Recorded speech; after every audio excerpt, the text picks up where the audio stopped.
Hello learners, welcome to my YouTube channel Vaishnavi Shiksha classes. आज का हमारा टॉपिक है अकाउंट से ऑडिटिंग। चलिए स्टार्ट करते हैं। सबसे पहले समझते हैं ऑडिटिंग का मतलब क्या होता है। जो ऑडिट वर्ड है वो लैटिन वर्ड से डिराइव हुआ है, जिसका मतलब होता है ऑडाया। ऑडाया मतलब होता है सुनना, मतलब किसी की सुनना। पुराने समय में क्या होता था, जब भी ओनर जो होता था बिजनेस का, उसको लगता था कि उसके बिजनेस में कुछ फ्रॉड हुआ है, तो वो अपॉइंट करता था किसी पर्सन को अपॉइंट करता था चेक करने के लिए अपने अकाउंट्स को। तो उस पर्सन से, वो अकाउंटेंट से वो पूछता था कि आप एक्सप्लेन करिए कि जो भी गलतियां वो देखता था या पकड़ता था, तो वो अकाउंटेंट से बोलता था कि आप एक्सप्लेन करिए कि किस प्रकार आपने ये गलती करी है, या उसके कनेक्शन में अगर आपको कुछ कहना है। तो इस प्रकार से ये ऑडिटिंग शुरू हुई। ऑडिटिंग जो है वो एक प्राइमरी कंसर्न है। किस चीज़ का प्राइमरी कंसर्न है? वो वेरीफाई करना। किसको वेरीफाई करना? अकाउंट्स को वेरीफाई करना या फाइनेंशियल रिकॉर्ड्स को वेरीफाई करना कि जो हमने फाइनेंशियल अपनी अकाउंटिंग करी है वो एक्यूरेट है, ऑथेंटिसिटी है उसकी, वो रिलायबिलिटी है, क्या उस पर विश्वास किया जा सकता है। तो चलिए अब हम आगे पढ़ते हैं। जो ऑडिटिंग होती है उसके दो ऑब्जेक्ट्स होते हैं। पहला होता है मेन ऑब्जेक्ट, दूसरा होता है सेकेंडरी ऑब्जेक्ट। मेन ऑब्जेक्ट में आपके दो पार्ट्स हैं, जिसमें balance sheet and profit and loss account आता है।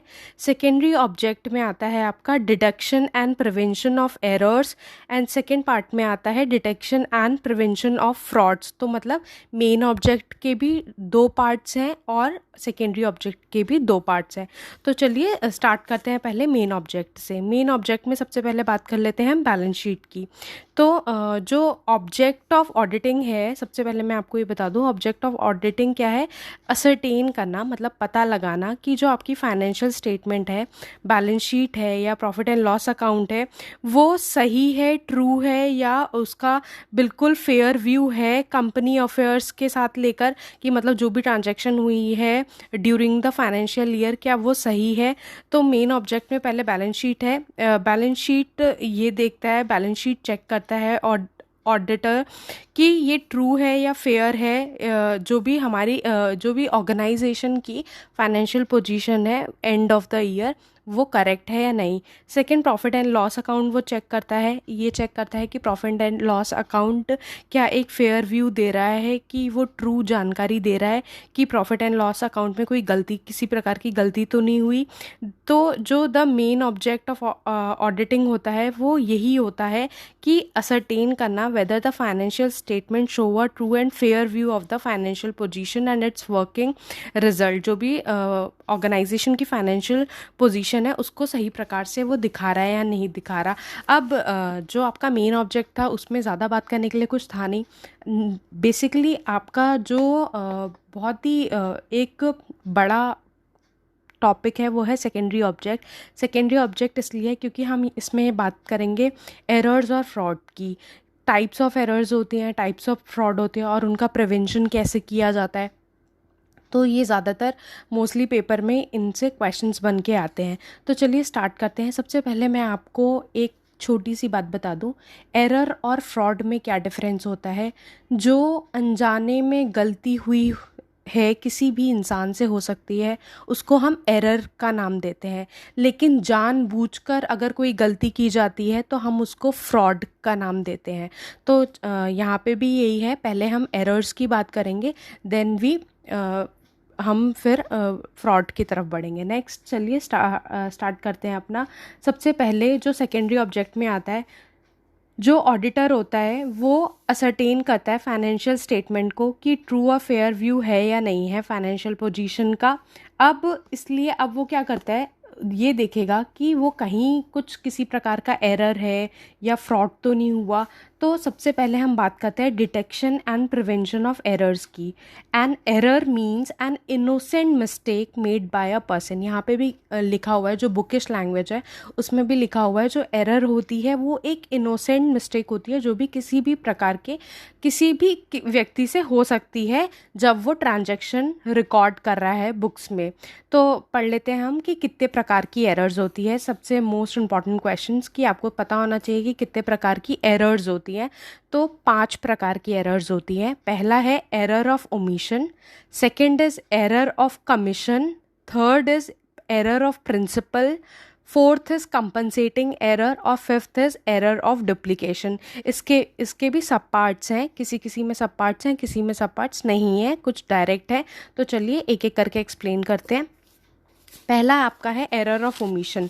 ओमिशन वर्ड से ही पता चल रहा है कि कोई चीज़ हम भूल गए हैं, जिसे हम रिकॉर्ड करना भूल गए हैं, उसको हम बोलेंगे एरर ऑफ ओमिशन। इसको और अच्छे से समझने के लिए, कोई भी ट्रांजैक्शन अगर हम उसको रिकॉर्ड करना भूल जाते हैं, अब वो रिकॉर्ड हम पार्शियली करना भी भूल सकते हैं या तो हम पूरा का पूरा भी भूल सकते हैं, तो उसको हम नाम देते हैं एरर ऑफ ओमिशन का। जैसे कि एग्जाम्पल, कोई भी ट्रांजैक्शन हमने, जैसे सेल ट्रांजैक्शन हुई है, हमने उसको रिकॉर्ड ही नहीं किया, या इन case of transaction is not recorded in the book of original entry, general में हमने उसको रिकॉर्ड ही नहीं किया, तो क्या होगा कि ट्रायल बैलेंस में कोई इफेक्ट ही नहीं आएगा उसका, मतलब ना ट्रायल बैलेंस घटेगी ना बढ़ेगी। जब किसी चीज़ का रिकॉर्ड ही नहीं होगा तो वो ट्रायल बैलेंस को अफेक्ट नहीं करेगी। For example, a sale of 100 is not recorded in the sales books, it will also not posted to customer account, thus it will not affect the trial balance. However, in certain cases an error may be obvious from the balance of the account. If the rent paid for the last 2 months is not recorded, the rent account will be show payment of 1000 in place of, अगर मान लीजिए 100 रुपये rent है, अगर हमने 12 महीने का अगर रेंट पे करा है तो वो कितना हो गया आपका, 1200 रुपये हो जाता है। लेकिन अगर 2 महीने का रेंट पे नहीं किया तो कितना आपका रेंट अकाउंट में आएगा, 1000 रुपये आएगा। इसका मतलब क्या हुआ कि पार्शली आप कोई एंट्री को करना भूल गए हैं। तो एरर ऑफ ओमिशन में दोनों प्रकार की गलतियां हो सकती है, या तो आप पूरी की पूरी एंट्री भूल जाते हैं और या तो आप पार्शली भूल जाते हैं। तो चलिए बढ़ते हैं अपने नेक्स्ट एरर की तरफ। आपका दूसरा एरर है error of commission.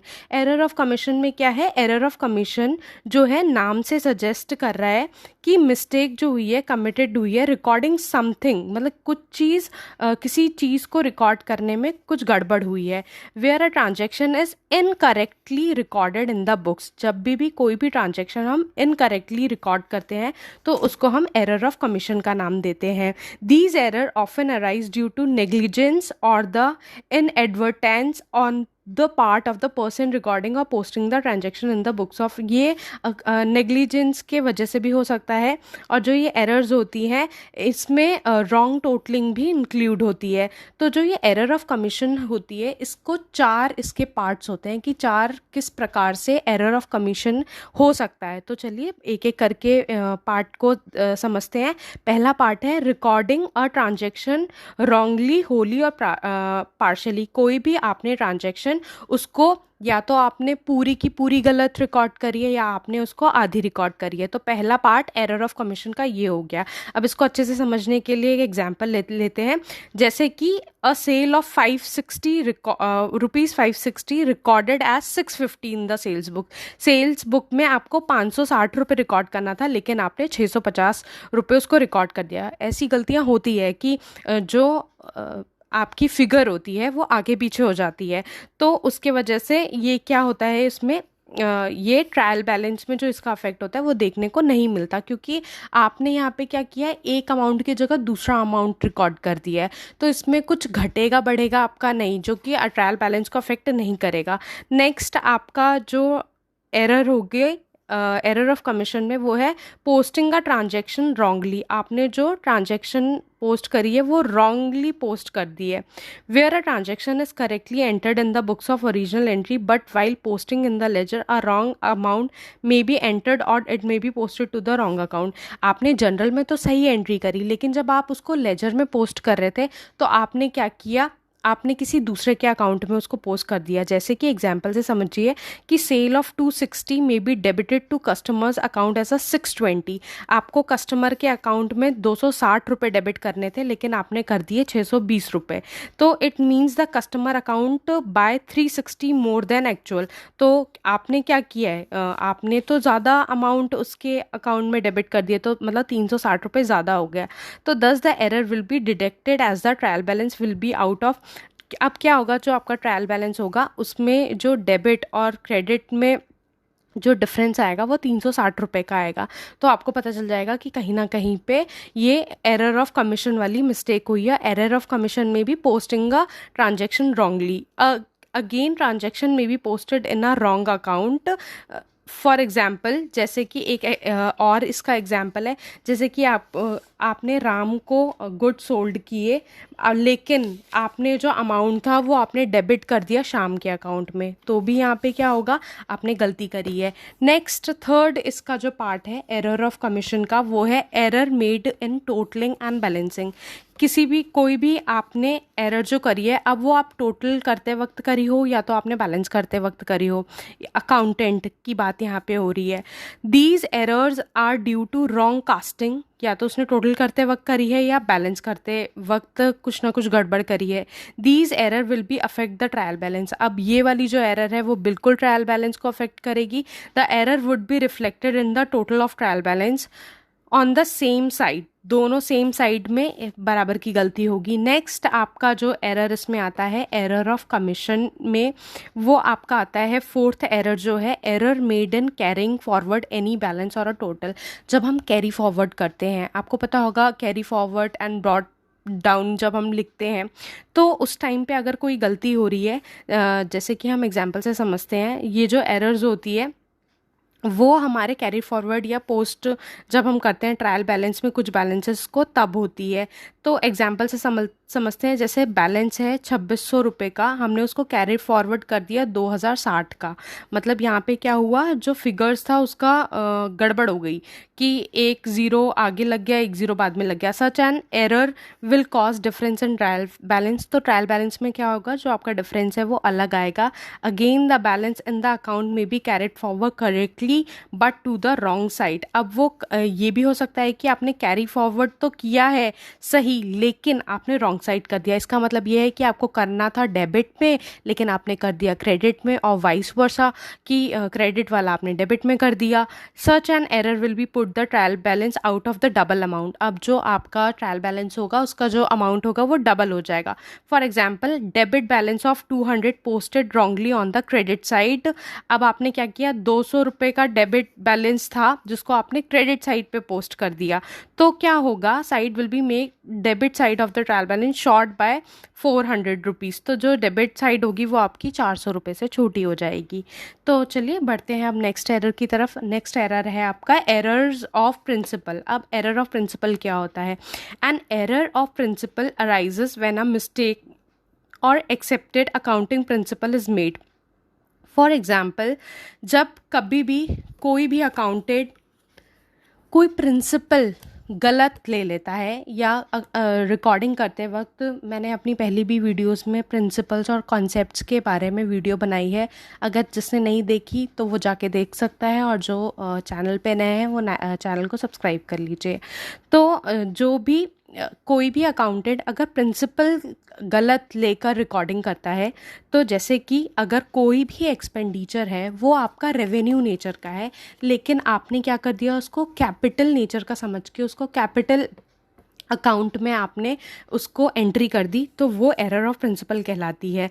Error of principle arises when a mistake of accepted accounting principle is made. For example से समझते हैं, when revenue expenditure is charge to a capital expenditure. जब रेवेन्यू एक्सपेंडिचर को हमने क्या करा, कैपिटल एक्सपेंडिचर समझ लिया, या कैपिटल एक्सपेंडिचर को हमने रेवेन्यू एक्सपेंडिचर समझ लिया, तो उस एरर को हम क्या बोलते हैं। तो जो ये इस प्रकार की एरर्स होती है वो हो सकता है कि वो इंटेंशनली करी गई हो। इंटेंशनली क्यों करता है इंसान एरर्स, अपनी जो बैलेंस शीट होती है या अपनी जो बिजनेस की फाइनेंशियल पोजीशन होती है उसको ओवरस्टेट करने के लिए या अंडरस्टेट करने के लिए। ओवरस्टेट का मतलब है कि जहाँ पर उसको बढ़ा चढ़ाकर दिखाना है तो वो बढ़ा चढ़ाकर दिखाएगा, और जहाँ पर उसको ये दिखाना है कि नहीं भैया, जहाँ टैक्स भरने की बारी आई वो क्या दिखाएगा कि नहीं मेरे बिजनेस को तो बहुत लॉस हो रहा है, तो वहाँ पर ये एरर जान के करी जा सकती है।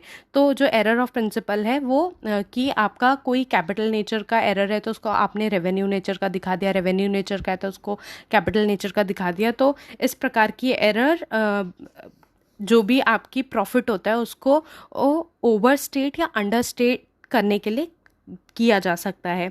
नेक्स्ट आपका है, कुछ एग्जाम्पल्स और दिए हैं आपके एरर ऑफ प्रिंसिपल में। एरर ऑफ प्रिंसिपल में 3 प्रकार की एरर्स बताई गई हैं। तो चलिए पहला पढ़ते हैं कि आपने क्या किया। पहला, रॉन्ग एलोकेशन किया between revenue and capital expenditure के बीच में, जो कि मैंने आपको समझा दिया है। दूसरा है, आपने क्या किया, debiting expenditure to a personal account. किसी का कोई एक्सपेंडिचर है लेकिन आपने उसको क्या कर दिया, पर्सनल अकाउंट में डेबिट कर दिया। This may happen when rent paid to the landlord is debited to the personal account. अब लैंडलॉर्ड को रेंट पे किया गया है तो रेंट अकाउंट डेबिट होना चाहिए, लेकिन आपने कर क्या दिया, लैंडलॉर्ड का पर्सनल अकाउंट डेबिट कर दिया। तो this will result in over statement. इससे क्या हो जाएगा, ओवर स्टेटमेंट हो जाएगा प्रॉफिट का and over valuation of debtors, और जो आपका डेटर्स है उसका ओवर वैल्यूएशन हो जाएगा बैलेंस शीट में। तो नेक्स्ट आपका है, इसका थर्ड पॉइंट है, valuing asset and liability against fundamental principle of accountancy. Such error arise where assets are not valued in accordance with the accepted accounting principle. अगर आप एक्सेप्टेड अकाउंटिंग प्रिंसिपल के according आप ये जो वैल्यू ऑफ एसेट है वो नहीं record करते या लाइबिलिटी आप नहीं रिकॉर्ड करते, तो इस प्रकार की गलती क्या कहलाएगी, एरर ऑफ प्रिंसिपल आपकी कहलाएगी। तो इसमें हम और देख लेते हैं कि एरर ऑफ प्रिंसिपल में किस किस प्रकार की गलतियां आती है। जैसे कि आपका हो गया एक्सेस प्रोविज़न आपने दिखा दिया डेप्रिसिएशन का, या आपने प्रोविज़न ही नहीं दिखाया डेप्रिसिएशन का, या अंडर और ओवर वैल्यूएशन आपने एसेट्स की दिखा दी, या स्टॉक्स का आपने अंडर वैल्यूएशन या ओवर वैल्यूएशन दिखा दिया। नो प्रोविजंस, इनएडिक्वेट प्रोविजंस और एक्सेस प्रोविजन और आउटस्टैंडिंग एक्सपेंसेस आपने दिखा दिए। तो ये सारी चीज़ें आपकी किस में आती हैं, एरर ऑफ प्रिंसिपल में आती है। नेक्स्ट आपका जो है error, fourth error is your compensating error. These error are not a new type of errors. ये कोई नई तरीके की एरर नहीं है। ये एरर क्या करती है, कुछ होली और पार्शियली कंपनसेट कर देती है बैलेंस को, दूसरे जो भी एरर आपने करी होती है उसको कंपनसेट करती है। अब किस प्रकार कंपनसेट करती है, चलिए समझ लेते हैं एक एग्जांपल से। जैसे कि a sale of 500 may be recorded as a sale of 900। अब सेल तो हुई थी 500 रुपये की, लेकिन आपने उसको रिकॉर्ड कर दिया 900 रुपये का। इसका मतलब क्या हुआ, आपने जो रिकॉर्डिंग में अमाउंट डाला वो 400 रुपये आपने क्या किया, ज़्यादा रिकॉर्ड कर दिया। तो जो एक्सेस ऑफ सेल है 400 may be compensated by recorded short purchase of 400. This mistake will not be disclosed by the trial balance as the trial balance will agree. अब ये वाली जो मिस्टेक है वो ट्रायल बैलेंस में नहीं दिखेगी। वो इसलिए नहीं दिखेगी क्योंकि जो ट्रायल बैलेंस है वो आप चाहे कोई भी अमाउंट डालें, गलत अमाउंट अगर आप डाल रहे हैं तो वो दोनों जगह बैलेंस करके ही आपको दिखाएगी। तो therefore agreement of trial balance is no guarantee that there is no error. तो ट्रायल बैलेंस बिल्कुल भी ये नहीं दिखाएगी कि किसी भी प्रकार का कोई एरर हुआ है। तो इस प्रकार की एरर को हम बोलते हैं कंपनसेटिंग एरर। नेक्स्ट एरर की बात करें तो आपका है एरर ऑफ डुप्लीकेशन। डुप्लीकेशन नाम से ही बता रहा है कि आपने क्या किया, एक किसी भी, ये भी कोई नई प्रकार की एरर नहीं है, ये भी पुराने समय से चली आ रही एरर है। ये एरर डुप्लीकेशन ये बताती है कि आपने किसी भी ट्रांजैक्शन को twice in a book record कर लिया, मतलब 2 बार आपने उसको रिकॉर्ड कर लिया। तो इससे क्या होगा, such error may occur due to mistake made by the book keeper or because of confusion cause by the duplicate invoices. या तो बुक कीपर को कोई कन्फ्यूजन थी तो उसने 2 बार जो भी ट्रांजैक्शन है उसको रिकॉर्ड कर लिया, या तो उसके पास डुप्लीकेट इनवॉइसेस आ गए या वाउचर्स आ गए जिससे उसने जनरल में क्या किया, 2 बार उसकी एंट्री कर ली। तो hence carefully thorough examination only by the auditor shall reveal such errors. अगर थॉरोली कोई ऑडिटर इसको जांच रहा है, आपकी अकाउंटिंग स्टेटमेंट देख रहा है, तो तभी उसको पता चल पाएगा कि ये एरर ऑफ डुप्लीकेशन क्यों हुई है या किस प्रकार हुई है। अब नेक्स्ट हमारा जो टॉपिक है वो है डिटेक्शन ऑफ एरर। तो डिटेक्शन ऑफ एरर में हम पढ़ लेते हैं कि जो ऑडिटर होता है वो एरर्स को किस प्रकार से डिटेक्ट करता है, मतलब किस प्रकार से वो देखेगा कि ये सारी एरर्स हुई हैं। अच्छा, डिटेक्शन ऑफ एरर जो होता है वो एक प्राइमरी ड्यूटी होती है ऑडिटर की, लेकिन जो ऑडिटर होता है वो अपने क्लाइंट से ये एक्सपेक्ट करता है कि कम से कम, और इसने जो भी रिकॉर्डिंग करी है वो एक फेयर व्यू में करी है, जिससे कि उसे जो भी गलती अगर कोई किसी भी प्रकार की मिलती है तो वो आसानी से सॉल्व की जा सके। अगर स्ट्रिक्टली स्पीकिंग बोलें तो no part of auditor's duty to detect errors, जो ऑडिटर है उसका ये पार्ट नहीं है कि वो एरर्स को, छोटी छोटी एरर्स को डिटेक्ट करे। When ever he called upon two do so, लेकिन जब भी उसको बुलाया जाता है, he would be acting in the capacity of accountant rather than that of an auditor. तो अब ये जो काम होता है वो अकाउंटेंट का होता है, तो उस टाइम पे क्या होता है, जब उसको एरर ढूंढने के लिए कहा जाता है तो वो एक अकाउंटेंट की तरह काम करता है। फिर भी he has to detect errors in order to state whether or not, in the opinion of accountant, show a true and fair view of a company affairs and end of the financial year and the profit and loss for the financial year। अच्छा, अब पढ़ते हैं हम कि there is no hard and fast rule, कोई भी hard और fast rule नहीं है ऑडिटर के लिए।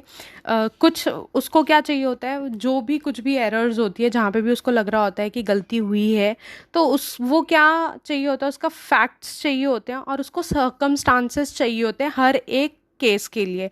He should take the following steps to locate the errors. अब वो लोकेट कैसे करेगा एरर्स को? पहली बात, पहले वो फाइंड आउट करेगा जो उसका क्लाइंट है, जिसने वो बुक बनाई है, जो भी अकाउंटेंट है, क्या उसने सेल्फ बैलेंसिंग सिस्टम को अपनाया है। अब ये सेल्फ बैलेंसिंग सिस्टम क्या होता है? सेल्फ बैलेंसिंग सिस्टम का मतलब होता है कि हर एक इंडिविजुअल अकाउंट के लिए उसने क्या ट्रायल बैलेंस बनाया है। अगर ट्रायल बैलेंस बनाया है तो जो गलती होती है, गलती की संभावनाएं कम हो जाती हैं। अच्छा, in case of client is following the self balancing system, अगर उसने सेल्फ बैलेंसिंग सिस्टम बनाया है तो it would be easier for him to locate the mistake, तब उसके लिए बहुत आसान हो जाता है कि वो मिस्टेक को ढूंढ पाए। In case his client is not following the self balancing system, अगर उसने सेल्फ बैलेंसिंग सिस्टम नहीं अपनाया है तो he should thoroughly check the trial balance. तब उसको क्या करना पड़ेगा? ट्रायल बैलेंस को बहुत ही थॉरोली चेक करना पड़ेगा, एक एक चीज़ बहुत उसको ध्यान से चेक करनी पड़ेगी कि कहाँ पे कोई मिस्टेक हुई है। He should check and recheck the total of trial balance. वो क्या करेगा? बार बार रीचेक करेगा, चेक करेगा कि जो टोटलिंग है वहाँ तो मिस्टेक नहीं है किसी भी प्रकार की। Next, he should compare the items of trial balance of the current year with those of the previous year to check if the item has not been left out। वो क्या करेगा? करंट ईयर के amount को previous year के amount के साथ tally करेगा और वो ये देखेगा कि किसी भी प्रकार का कोई अमाउंट छूट तो नहीं गया है। नेक्स्ट आपका है, he should compare the item with a ledger account to see that no balances have been. वो लेजर अकाउंट को चेक करेगा, क्योंकि जो ट्रायल बैलेंस होता है वो आपका ट्रायल बैलेंस लेजर अकाउंट के बैलेंसेस से बनता है। तो अगर लेजर में कुछ भी गड़बड़ होगी तो वो अपने आप ट्रायल बैलेंस में वो गड़बड़ आ जाएगी। तो इसीलिए वो क्या करेगा? वो लेजर के बैलेंसेस को चेक करेगा कि लेजर में जब उसने पोस्ट किया है जनरल से तो क्या वो सही पोस्ट किया है और लेजर से क्या ट्रायल बैलेंस में अमाउंट सही ट्रांसफ़र किया गया है। He should check the opening balance of the ledger account brought forward from the previous year. अब वो ओपनिंग बैलेंस को भी चेक करेगा जो भी ब्रॉट फॉरवर्ड किया गया है। He should check and recheck the total of the various ledger account. अब उसका काम और कितना बढ़ जाएगा कि वो लेजर अकाउंट के जितने भी लेजर अकाउंट बनते हैं, आपको पता है कि सारे अकाउंट के लेजर अकाउंट अलग अलग बनते हैं, तो वो सभी लेजर अकाउंट के जो टोटल्स हैं उनको टोटल करेगा और फिर रीचेक करेगा। The list of, next point है, the list of debtors and creditors should be properly compared with the trial balance and their total check thoroughly. जितने भी डेटर्स हैं, जितने भी क्रेडिटर्स हैं, उनके बैलेंसेस को चेक करना, थॉरोली चेक करेगा। और कभी कभी ये मिस्टेक हो जाती है कि जैसे कि पहले भी आपको बताया था कि डेटर के अकाउंट में अमाउंट डालना होता है लेकिन डाल दिया जाता है क्रेडिटर के अकाउंट में, तो इस प्रकार की कोई मिस्टेक तो नहीं हुई। नेक्स्ट है ascertain the nature of account. वो नेचर ऑफ अकाउंट देखेगा कि क्या ये इसको जहाँ पे डेबिट करनी है जो चीज़, वो डेबिट हुई है या कहीं उसको क्रेडिट में तो नहीं डाल दिया। जैसे कि रेंट पेड होता है तो रेंट पेड हम ट्रायल बैलेंस में डेबिट साइड में पोस्ट करते हैं, तो वो ये चेक करेगा कहीं इसको क्रेडिट साइड में तो नहीं लिख दिया है गलती से, क्योंकि इंसान है, इंसान एरर्स कर सकते हैं। नेक्स्ट है आपका difference involving in a round figure. फिर वो राउंड फिगर चेक करेगा। टोटलिंग में, जैसे 100 हो गया, कहीं पे होता है कि पॉइंट में होता है, डेसिमल में होता है, तो जो अकाउंटेंट होता है वो राउंड फिगर कर देता है। 100 जैसे 99.6 कहीं पे अमाउंट है तो उसने 100 रुपीज़ कर दिया उसका, या ऐसी 1000 रुपीज़ कर दिया, तो उस चीज़ में कहीं गड़बड़ हो रही है। और वो क्या करेगा, जो भी डिफरेंस आएगा, अगर ट्रायल बैलेंस में किसी भी प्रकार का डिफरेंस आता है, तो अगर वो डिफरेंस डिविजिबल होता है 2 से, तो वो ये समझ जाएगा कि जो पोस्टिंग हुई है वो रॉन्ग साइड हुई है। जैसे कि डिफरेंस ऑफ 100 रुपीज़ आया ट्रायल बैलेंस में, may be due to posting on a wrong side. हो सकता है कोई रॉन्ग साइड करने पर, या डेबिट का क्रेडिट करने पर, क्रेडिट का डेबिट करने पर आया हो, तो वो डिफरेंस डिविजिबल होता है 2 से। अगर आपका जो डिफरेंस आ रहा है वो डिविजिबल है 9 से, तो वो ये बताता है कि डिजिट एक्सचेंज हुई है। मतलब कि जैसे कि एग्जाम्पल है कि 45 की जगह 54 किसी ने लिख दिया, या 98 की जगह 89 किसी ने लिख दिया। तो अगर इस प्रकार का डिफरेंस आता है जो कि 9 से डिविजिबल हो जाता है, तो उसको पता चल जाता है ऑडिटर को कि यहाँ पे एक्सचेंज ऑफ डिजिट हुआ है। नेक्स्ट जो उसका चेक करेगा, वो डिटेक्ट करेगा एरर, वो करेगा check the journal to ensure that the total of the debit side equal to the credit side. वो जनरल को चेक करेगा कि क्या डेबिट साइड क्रेडिट साइड से मिल रही है या नहीं मिल रही। क्योंकि क्या होता है कि बच्चे भी एग्जाम में क्या करते हैं, एक साइड को टोटल करते हैं और दूसरा साइड को अपने आप लिख देते हैं वो, कि हाँ ये तो इतना ही होगा। तो ऐसे ही अकाउंटेंट भी कर सकता है कि एक साइड का उसने टोटल किया, दूसरे साइड का उसने डेबिट का देख के टोटल क्रेडिट साइड पे लिख दिया। ऐसी बैलेंस शीट में भी कई बार बच्चे गलती करते हैं कि एसेट का जो टोटल आता है या लाइबिलिटी साइड का जो टोटल आता है वो ही सेम लिख देते हैं कि टीचर को पता नहीं चलेगा। लेकिन टीचर होती है, उसको पता चल जाता है कि उसने कौन सी एंट्री नहीं की। ऐसी ऑडिटर होता है, ऑडिटर को अकाउंटेंट की गलतियाँ पता चल जाती है कि उसने कहाँ पे मिस्टेक करी है। नेक्स्ट आपका है, special care should be taken to check over writing of figure. कहीं किसी फिगर की ओवर राइटिंग तो नहीं हुई है, कहीं स्ट्राइक ऑफ फिगर तो नहीं है, तो वो ध्यान से चेक करेगा। नेक्स्ट आपका है डिफरेंस ऑफ ऑड अमाउंट। कोई भी ऑड अमाउंट है अगर, जैसे कि ₹298.17 may indicate that certain item might have not been posted correctly। इसका मतलब है कि कुछ आइटम ऐसा है कि जो पोस्ट नहीं किया हुआ, क्योंकि ये थोड़ा अजीब सा अमाउंट है 298.17। तो इस प्रकार की एरर को वो लोकेट करने की कोशिश करेगा। लास्ट आपका जो इसमें एरर है वो है, if the error still remain undetected he should carry out thoroughly checking the books of account and trial balance। अगर फिर भी किसी भी प्रकार की कोई एरर उसको नहीं मिलती है, तो वो क्या करेगा, थॉरोली अकाउंट को या जनरल को, ट्रायल बैलेंस को वो चेक करेगा। नेक्स्ट टॉपिक है आपका detection and prevention of fraud. अभी तक हमने एरर की बात करी थी, अब हम बात करते हैं detection and prevention of fraud. Fraud जैसे कि पहले ही आपको वीडियो के स्टार्टिंग में बताया गया था कि फ्रॉड वो चीज़ होती है जो विलफुली, जो जान कर की जाती है, उसको हम फ्रॉड कहते हैं। वो क्यों की जाती है, दूसरों को चीट करने के लिए। तो जो फ्रॉड है उसको 4 कैटेगरी में डिवाइड किया गया है, मतलब 4 तरीके के फ्रॉड बताए गए हैं। पहला फ्रॉड जो है वो है मिस एप्रोप्रिएशन और एम्बेजलमेंट ऑफ कैश। इसका मतलब होता है कि एम्बेजलमेंट ऑफ कैश का मतलब होता है वाइट कॉलर, जिसे फ्रॉड बोल सकते हैं आप, कि खुद को फ़ायदा पहुंचाना या मतलब खुद पर्सनल यूज़ करना और दूसरों को चीट करके, या किसी थर्ड पार्टी को फ़ायदा पहुंचाना। तो ये आपका है मिस एप्रोप्रिएशन और एम्बेजलमेंट ऑफ कैश। सेकेंड है आपका miss appropriation of goods. Third आपका है manipulation of accounts and fourth आपका है विंडो ड्रेसिंग।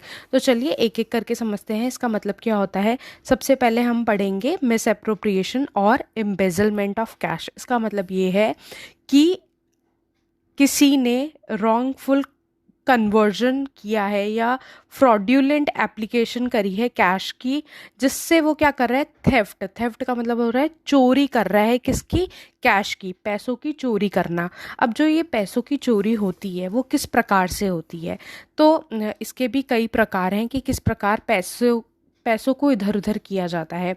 तो सबसे पहला है कि नॉन रिकॉर्डिंग और under recording of cash cell. Cash cell हुई है, मतलब सामान तो चला गया, लेकिन जो उससे पैसे आए वो उस व्यक्ति ने अपने पास रख लिए, या उसने बोला कि मान लीजिए 1,000 की सेल हुई है तो उसने बताया कि 500 रुपये की सेल हुई है बस। तो ये हो गया आपका नॉन रिकॉर्डिंग और under recording of cash sale. दूसरा है आपका omitting to record cash received. कहीं से कैश रिसीव किया लेकिन उसने उसकी एंट्री वहाँ पे नहीं दिखाई, या उसने एंट्री नहीं शो करी, तो वो हो जाता है आपका ओमिटिंग टू रिकॉर्ड कैश। तो यहाँ पे भी उसने क्या किया, कैश की चोरी करी है। थर्ड आपका है recording less amount of cash than received. उसने रिसीव तो किया 10,000 रुपये, लेकिन लिखा उसने 5,000 रुपये की ज़्यादा रिसीव करने पर भी वो कम अमाउंट लिख रहा है। इसका मतलब वो पैसों की चोरी कर रहा है, या पैसों किया का हेर फेर कर रहा है वो। नेक्स्ट आपका है recording fictitious payment of cash. Fictitious payment का मतलब होता है काल्पनिक पेमेंट दिखाना, कि उसने दिखाया है कि मैं कहीं गया था ऑफिस के काम से या किसी और काम से, और मेरा इतना ट्रैवलिंग एक्सपेंसेस लग गया या मेरा इतने एक्सपेंसेस वहाँ पे लग गए, तो वो पेमेंट झूठी पेमेंट या काल्पनिक पेमेंट दिखाना कैश बुक में जो कि नहीं की गई है। लास्ट आपका है टीमिंग एंड लेडिंग। टीमिंग और लेडिंग को हिंदी में बोलते हैं ठूसना और लादना का काम, जो खुद खर्च करता है इधर उधर, या खर्च कर देता है पैसे और अकाउंट्स में बुक्स में किसी और के नाम पे लिख देता है वो खर्चा, तो उसको टीमिंग और लीडिंग कहते हैं। तो ये बहुत डिफ़िकल्ट हो जाता है ऑडिटर के लिए ये सारे फ्रॉड्स को डिटेक्ट करना। इसके लिए वो डिटेक्ट तभी कर सकता है जब ऑर्गेनाइजेशन के अंदर इंटरनल कंट्रोल या इंटरनल जो चेक सिस्टम होता है वो बहुत ही अच्छा होना चाहिए। गुड अगर इंटरनल कंट्रोल या इंटरनल चेक है तभी वो ये सारे फ्रॉड्स को डिटेक्ट कर पाएगा, अन्यथा उसके लिए बहुत ही मुश्किल हो जाता है ये वाले जो एम्बेजलमेंट ऑफ कैश वाला है उसको डिटेक्ट करना। जो बड़ी बड़ी कंपनीज होती हैं, बिग बिजनेस होते हैं, उसमें क्या होता है कि एक जो वर्क होता है क्लर्क का, उसके वर्क को दूसरा क्लर्क चेक करता है, तो वहाँ पे इन सब चीज़ की संभावनाएं कम हो जाती है, मतलब एम्बेजलमेंट ऑफ कैश की संभावना कम हो जाती है। In the absence of such system he should advice. अगर ये सिस्टम नहीं है, मतलब आपके बिजनेस में जैसे एक क्लर्क दूसरे क्लर्क के काम को चेक करता है, या इतना स्टाफ नहीं है, या इतना बड़ा आपका ऑर्गेनाइजेशन नहीं है, तो जो भी लाइबिलिटी आती है वो सारी की सारी जो बिजनेस ओनर होता है उसके ऊपर आ जाती है, मतलब सारा नुकसान जो भरना पड़ता है वो उसको भरना पड़ता है। नेक्स्ट है कि जो ये फ्रॉड है उसको डिटेक्ट करने के लिए 3 टाइप्स मेंशन किए गए हैं। पहला है कि ही should compare the cash book with the rough cash book, कि कैश बुक को रफ कैश बुक के साथ चेक किया जाए, या सेल्समैन की समरी के साथ चेक किया जाए, या counter foils of receipt book को चेक किया जाए। To detect fraud of the at least 2 types he should compare the cash book with the invoices. अगर 2 टाइप्स का अगर कोई फ्रॉड हुआ है तो उसको क्या करना पड़ेगा, कैश बुक के को इनवॉइसेस के साथ चेक करना पड़ेगा, या वाउचर्स के साथ क्रॉस चेक करना पड़ेगा, या वेज शीट्स के साथ, या सैलरी बुक के साथ। अगर संभव है तो it should advise his client, मतलब जो ऑडिटर है वो अपने क्लाइंट को ये एडवाइस करता है कि आप carbon type of counter foils को यूज़ करो rather than a duplicate type of counter files with a perforation between the customers copy and recorded copy.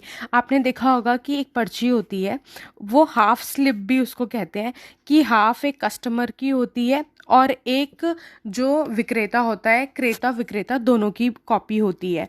तो उसमें क्या होता है, जो फ्रॉड करने के चांसेस होते हैं वो ज़्यादा होते हैं, और जो डुप्लीकेट कॉपी होती है उसमें फ्रॉड करने के, जैसे कार्बन कॉपी जिसे हम कहते हैं, उसमें कम चांसेस होते हैं। तो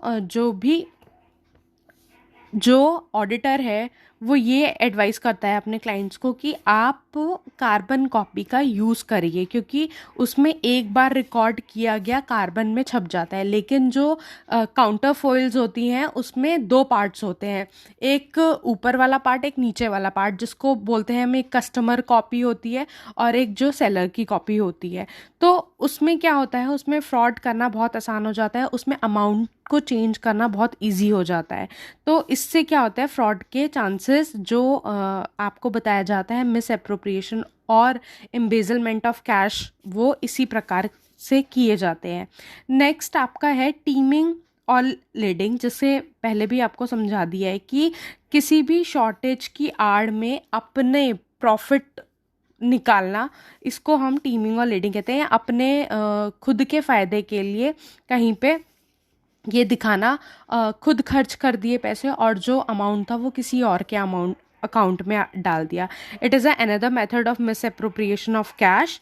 lapping may be defined as the concealment of the shortage by delaying the recording of cash receipt. Cash receipt क्या हुआ, कैश रिसिप्ट की आपने रिकॉर्डिंग नहीं करी और वो जो कैश था वो आपने क्या किया, खुद खर्च कर दिया। Under this method of cash misappropriation no entry is made by the cashier when the cash is receive by him. अगर उसके पास कैश रिसीव हुआ है तो वो क्या करेगा, सीधे सीधे वो उसकी एंट्री करेगा नहीं, या तो वो उसकी एंट्री डिले करेगा, ताकि वो आसानी से ये दिखा सके कि यहाँ पर कोई कैश रिसीव ही नहीं हुआ, और जबकि वो कैश उसने खुद अपने पर्सनल यूज़ के लिए रख लिया या उसने फ्रॉड किया है। In the manner he miss uses the money without authority without paying any interest. तो वो क्या कर रहा है, उसको वो मिस यूज़ कर रहा है उन पैसों का। The auditor has to check such type of frauds. तो ऑडिटर क्या करेगा, इसी तरीके के फ्रॉड को चेक करेगा।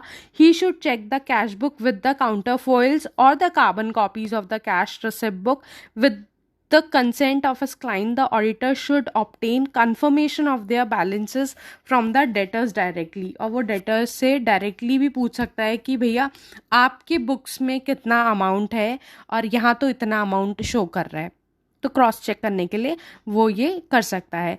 नेक्स्ट आपका जो है टाइप्स ऑफ फ्रॉड में, ये पहले तरीके का फ्रॉड था। दूसरे तरीके का फ्रॉड है मिस एप्रोप्रिएशन और थेफ्ट ऑफ गुड्स, यानी सामान की चोरी करना। इसका मतलब ये है, इसमें कितने प्रकार से ये मिस एप्रोप्रिएट हो सकता है। ये पहला होता है एक्चुअल थेफ्ट ऑफ गुड्स, कि किसी ने कॉस्टली मतलब बहुत ही ज़्यादा बल्कि उसमें नहीं, लेकिन कोई छोटा सा प्रोडक्ट जो कि बहुत ही जिसकी वैल्यू है उसको उसने चोरी कर लिया, या वो अपने साथ इजीली वो फैक्ट्री से या ऑर्गेनाइजेशन से बाहर लेके चला गया और उसने किसी और जगह पे उसको बेच दिया, तो उससे क्या होगा, उसको मुनाफा होगा। नेक्स्ट है इन्फ्लेटिंग सेल, मतलब कि मिस एप्रोप्रिएशन ऑफ गुड्स दिखाना, ये दिखाना कि जो सेल हुई है वो तो लार्जर क्वांटिटी में हुई है, ताकि वो बैलेंस को मिस एप्रोप्रिएट कर सके, बैलेंस को गलत दिखा सके। नेक्स्ट है डिफ्लेटिंग परचेज, ये दिखाना कि परचेज तो बहुत कम हुई है, स्मॉलर क्वांटिटी में हुई है। नेक्स्ट इसमें आता है issuing fictitious credit not for goods return in collisions with the customers, की काल्पनिक क्रेडिट दिखाना जबकि गुड्स रिटर्न हुए ही नहीं है, कस्टमर से कुछ पंगा हो गया या कुछ इस प्रकार की कोई घटना घटती है। तो जो मिस एप्रोप्रिएशन ऑफ गुड्स होता है वो चेक किया जा सकता है प्रॉपर इंटरनल चेक से या कंट्रोल सिस्टम से। इन परचेज और परचेज रिटर्न, सेल्स रिटर्न्स जो भी है उन सबको क्रॉस चेक करा जा सकता है, तो इससे ये फ्रॉड कम हो सकता है।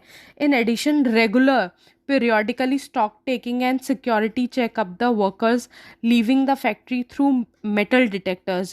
जब भी जो वर्कर्स हैं अगर वो फैक्ट्री से जा रहे हैं छुट्टी के टाइम, तो उनका बैग चेक करना मेटल डिटेक्टर से या एक्सरे मशीन से, और मंथली कंपैरिजन करना ग्रॉस प्रॉफिट रेशियो को सेल से। तो ये सारी चीज़ों से मिस एप्रोप्रिएशन ऑफ गुड्स को कम किया जा सकता है। नेक्स्ट आपका फ्रॉड्यूलेंट होता है मैनिपुलेशन ऑफ अकाउंट का, अकाउंट को मैनिपुलेट करना, मतलब कम कहीं ज़्यादा दिखाना, कहीं कम दिखाना। तो इस तरीके की जो फ्रॉड होते हैं उसको हम बोलते हैं fraudulent manipulation of account. This type of fraud is committed by falsification of accounts without defalcation of cash. बिना कैश और गुड्स का गबन किए हुए अगर अकाउंट्स की बुक में कुछ भी गलत चीज़ दिखाना, तो उसको हम बोलेंगे manipulation of account. It is done by making fictitious entries. यहाँ पे भी काल्पनिक एंट्रीज की जा सकती हैं, जैसे सेल्स की, परचेज की, एसेट्स की या लाइबिलिटीज़ की। तो it is difficult to detect such frauds because these are committed by high officials like directors, manager. और ये वाले जो फ्रॉड्स हैं वो कौन करते हैं? जो एक बड़े पद पर रहते हैं। बड़े पद पे कौन रहते हैं? डायरेक्टर्स रहते हैं या मैनेजर्स रहते हैं। अच्छा, तो हम ये पढ़ लेते हैं जो ये मिस्टेक्स होती है ये किस प्रकार से की जाती है या कौन कौन से प्रकार होते हैं इसके। पहला होता है showing more profit than actual profit. आप बुक्स में दिखाना कि हमारा कंपनी है, जो ऑर्गेनाइजेशन है, उसका ज़्यादा प्रॉफिट हुआ है। अब ज़्यादा प्रॉफिट दिखाने के पीछे मैनेजर या डायरेक्टर का क्या अपना पर्सनल एक उसका उद्देश्य हो सकता है कि मैं वो क्यों ये करेगा? वो इसलिए करेगा क्योंकि हो सकता है उसको कमीशन मिलता हो ऑर्गेनाइजेशन से कि जितना भी प्रॉफिट होगा ऑर्गेनाइजेशन का, आपको उसका इतना % कमीशन मिलेगा। तो ज़्यादा से ज़्यादा कमीशन के लालच में या मोह में वो ये सारी चीज़ें कर सकता है। नेक्स्ट होता है कि वो कॉन्फिडेंस विन करने के लिए, जो शेयर होल्डर्स होते हैं उनका कॉन्फिडेंस विन करने के लिए भी वो हायर प्रॉफिट दिखाएगा कि देखा, हम तो इतना हार्ड वर्क करते हैं, हम इतने हार्ड एफर्ट्स करते हैं, हमारी कंपनी इतना प्रॉफिट कमाती है। जबकि जो असलियत होती है वो सच्चाई जो होती है वो कहीं बहुत अलग होती है। नेक्स्ट है to sell their shares at a higher prices as increased profit. और जो शेयर्स हैं उनको ज़्यादा प्राइजेस पे दिखाना कि हम ज़्यादा प्राइजेस पे हमारे शेयर्स हम बेचते हैं ताकि उन्हें ज़्यादा से ज़्यादा उस पर प्रॉफिट या हायर डिविडेंड्स मिल सके।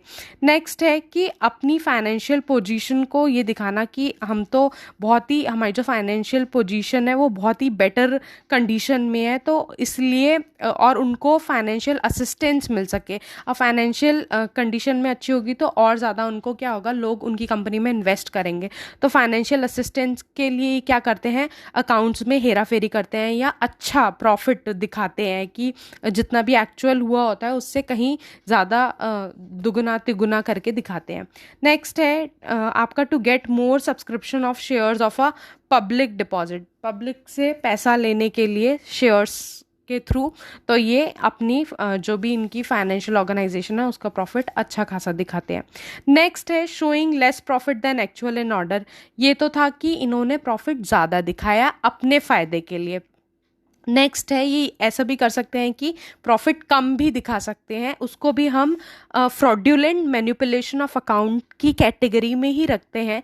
इससे क्या होगा, प्रॉफिट कम दिखाने से क्या फ़ायदा है इनका? ये फ़ायदा होता है कि ये टैक्स से बच सकते हैं, टैक्स चोरी कर सकते हैं, to evade tax, to mislead competitors को मिसलीड करने के लिए कि देखो भैया, हम तो बहुत ही ज़्यादा नुकसान में है, हमारी कंपनी नुकसान में है, प्रोडक्शन यूनिट बंद है, ये सारी चीज़ें उनको एक भ्रमित करने के लिए वो ये दिखा सकते हैं कि हमारी जो कंपनी है वो तो प्रॉफिट कमाती नहीं है, लेकिन अंदर ही अंदर बहुत ज़्यादा उनको मुनाफा हो रहा होता है।